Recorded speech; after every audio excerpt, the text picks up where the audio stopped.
So this was a two-part video where I was going to talk about the page before, and now I'm going to finish up with the book that I mentioned before by Richard Branson.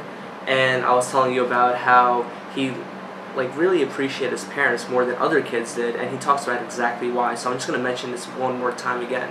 Just give me 1 second. Alright, so he says, I was lucky. I always felt that I could speak to my parents as if they were my closest friends.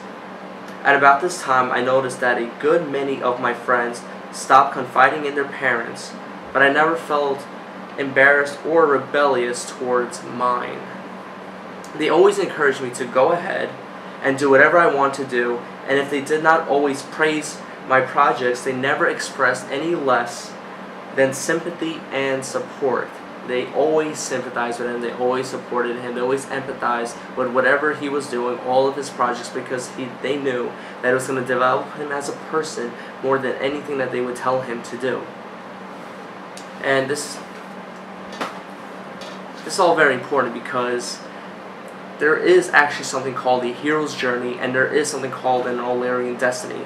And these are all talked about respectively by Elliot Hulse and Ty Lopez. You could check them out online.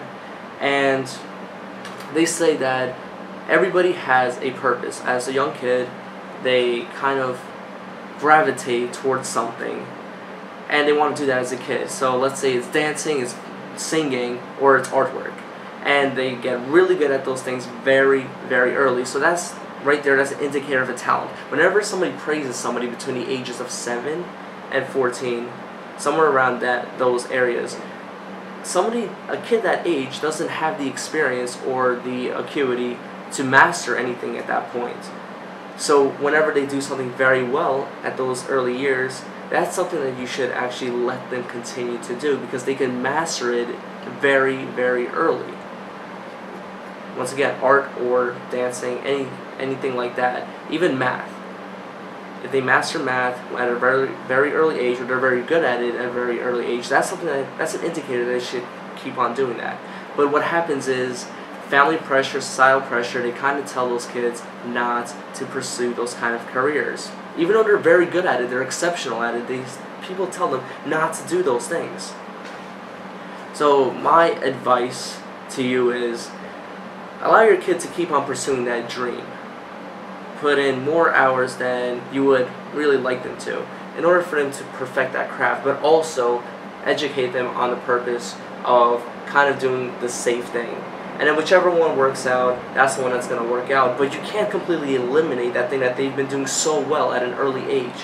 Why? If they could just perfect it later in the years, like at 25 or 26, they could become masters at it very early and just love their life, because they're doing something that they love more than anything, and they're getting paid for it. But that's only going to happen with your support. His parents, they supported him. Even though they didn't have that much money, they kind of supported him with everything that he did, all his crazy projects. He started student when he was only 17 or 18. He kind of dropped out of high school, I think. He never went to college, and they still supported him. They still gave him the money to invest in his business because they saw how passionate he was. And now he's, once again, one of the most successful entrepreneurs of the century. One of his professors told him that he's either going to go to jail or become a multimillionaire. And he kind of did both. But that's because he pursued what he loved the most, and he had people supporting him. The closest people to him supported him more than anything. And that's very, very important in your children's lives. So I hope that this gave you something to really think about, to ponder over, and just don't kind of disregard your kids' passions. Just really think about them and really help motivate them to continue their success and to pursue whatever they want to do the most, or whatever they're most talented at. Thank you for watching this, and hopefully we can talk again soon. Bye. You can spend your whole life imagining ghosts, worrying about the pathway to the future, but all there will ever be is what's happening here, and the decisions we make in this moment, which are based in either love or fear. So many of us choose our path out of fear disguised as practicality. What we really want seems impossibly out of reach and ridiculous to expect, so we never dare to ask the universe for it. I'm saying I'm the proof that you can ask the universe for it. My father could have been a great comedian, but he didn't believe that that was possible for him. And so he made a conservative choice. Instead, he got a safe job as an accountant, and when I was 12 years old, he was let go from that safe job, and our family had to do whatever we could to survive. I learned many great lessons from my father, not the least of which was that you can fail at what you don't want, so you might as well take a chance on doing what you love.